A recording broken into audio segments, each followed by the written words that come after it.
Vous l'avez peut-être vu passer sur les réseaux sociaux et évidemment je ne vais pas la reposter ici, la photo d'un homme qui porte une tête décapitée, tête qui a été identifiée par la police ukrainienne comme étant celle d'un soldat citoyen ukrainien. C'est le dernier cas en date et visuellement très choquant des atrocités qui se déroulent dans le cadre de la guerre russe en Ukraine. Et il faut parler de cette dimension particulièrement sombre du conflit. Bonjour à tous, c'est Sébastien et bienvenue dans cette vidéo où l'on parle de ces exactions en tout genre, alors que précisément en ce début février, l'ONU rapporte une augmentation des cas d'exécution sommaire de soldats ukrainiens par des troupes russes. On parle de 79 cas depuis août 2024. Si vous suivez cette chaîne, vous savez que je n'ai pas encore abordé la question de ces exactions et crimes de guerre, sauf de manière indirecte en les replaçant dans un contexte plus général, puisque c'est extrêmement périlleux d'aborder ce sujet compte tenu de la désinformation qui règne dans l'espace médiatique et sur les réseaux sociaux des deux côtés, et compte tenu aussi des spécificités propres à chaque cas qui doit faire l'objet d'investigations par des enquêteurs et des procureurs et être statué par des juges. Cela étant dit, et on le sait depuis le printemps 2022, depuis la découverte des massacres à Boutcha, il y a un fil rouge des exactions qui sont pratiquées dans cette guerre contre des civils et contre des militaires, et ces exactions, elles sont majoritairement du fait de soldats de l'armée russe. Techniquement, on ne peut pas encore parler de crimes de guerre, parce que, encore une fois, il faut que chaque cas soit établi par des enquêteurs, des procureurs et des juges, et je n'entre pas non plus dans les débats sur les crimes contre l'humanité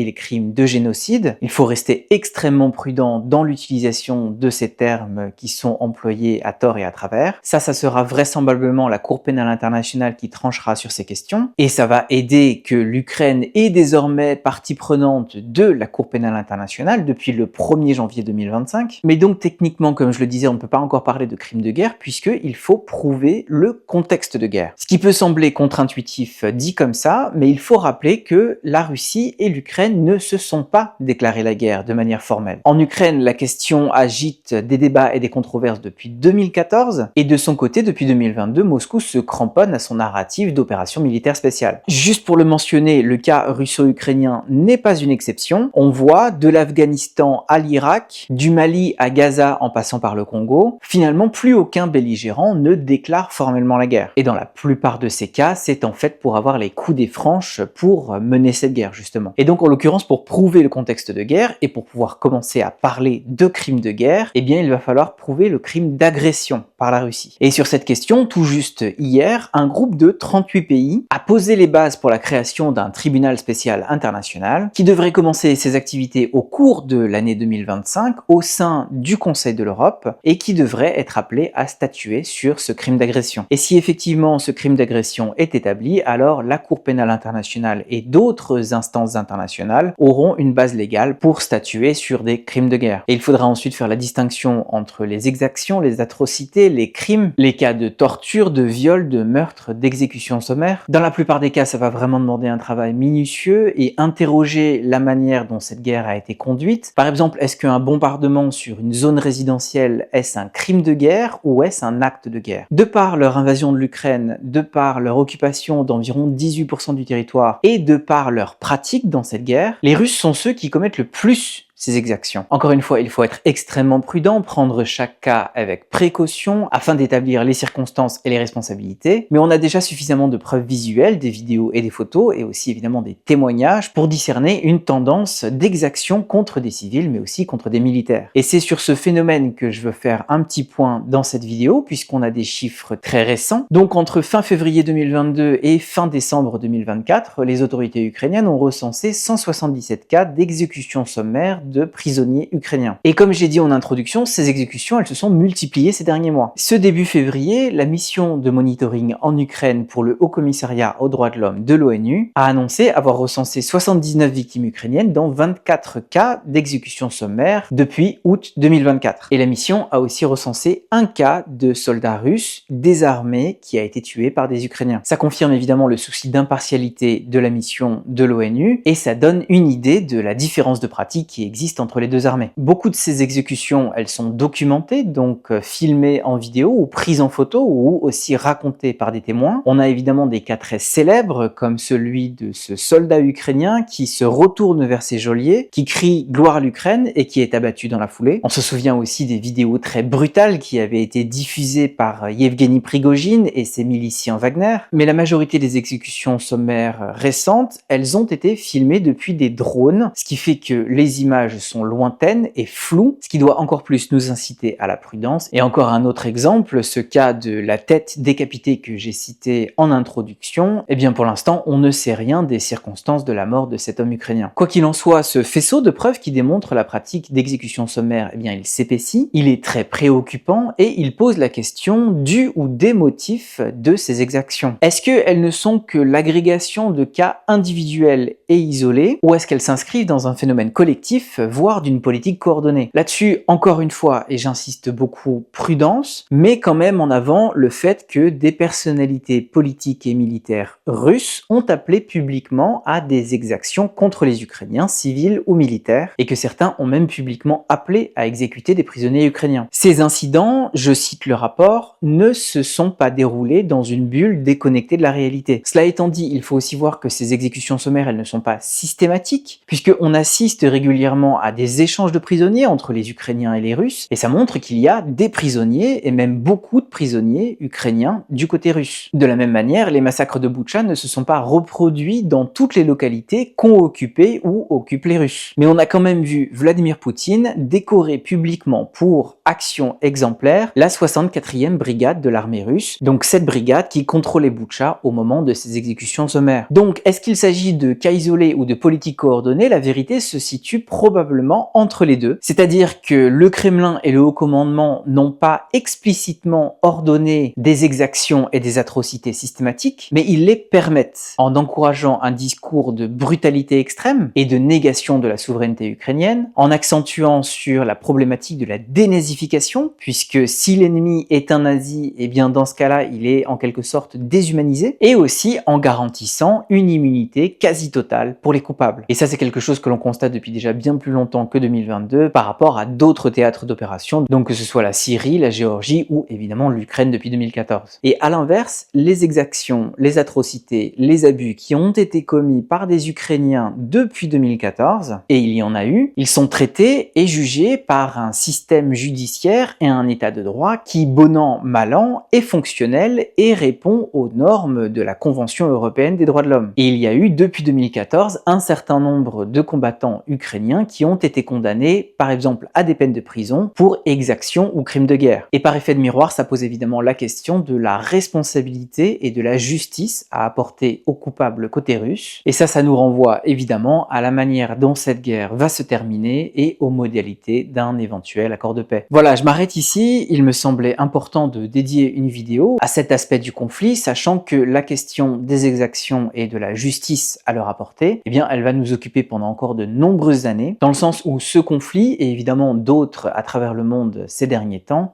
constituent des tests existentiels pour les notions de droit international et de justice internationale. Merci d'avoir regardé cette vidéo jusqu'au bout, je file et je vous retrouve très vite.